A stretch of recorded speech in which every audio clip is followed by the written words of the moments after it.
How to choose cheese. Hello and welcome to Video Jug.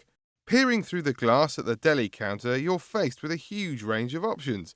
But how can you tell if what you're looking at is a good cheese? Video Jug's Tom Williams went to the World Cheese Awards Judging Day at Olympia in London to ask the expert judges exactly what they look for in a champion. Step 1.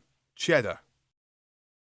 For a mature cheddar, you'd expect the moisture to have been driven out of the cheese through the maturing process. So you get a much more firmer cheese. So actually the cheese will snap rather than be soft. Get it out of the fridge a good couple of hours before you go to eat it. The cheese then will warm up to room temperature, and you get much more flavours coming through.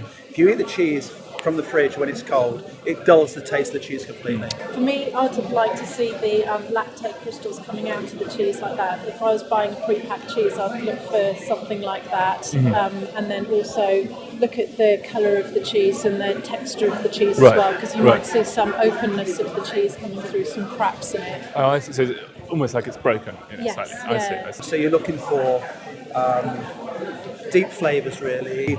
West Country farmhouse cheddar, PDO, it has to be produced out in the West Country. Right. There are lots of other cheesemakers who make fantastic cheddar-style cheeses, but they cannot call it cheddar. Right, I see. Because it's not made in the cheddar region. Cheddar recap.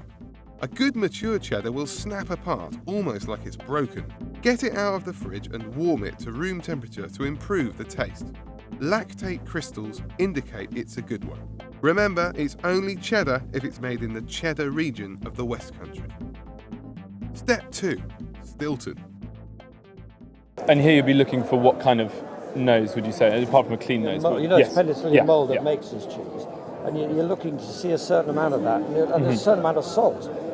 This orangey colour is a secondary sort of mould that's peculiar to that particular dairy. You want a nice white Stilton, really, a nice clean, where the curds are nice, fresh, clean colour. If they're sometimes in the year they can go just after, if you go too long, they can turn kind of yellowish, which isn't what you want. A nice clean curd, and if you can keep that. Stilton recap. It should be mouldy. It should have a good spread of white and blue running all the way through the cheese. It should have a pale, dappled rind rather than a yellow rind. The rind should be knobbly and coarse, not smooth. Step 3. Brie. Brie has 22 litres of unpasteurised milk in it, and once that's matured and balanced, we hope to find a cheese that has character. But here we haven't found any. A few of them were too chalky, like this one, for example, very chalky. You need the right balance between the paste and the rind. If you have to chew quite hard, then it's not a good brie. Gooey, much. This one is too runny. This is too runny, okay. Too runny. It's the right colour. Right. But it's too runny. A camembert can be runny. Well, you can go to a brie de Meaux, for example, would be runny. Right. This one has the right colour, and this one has the right texture. You're pressing your thumb into a baby's cheese. Right.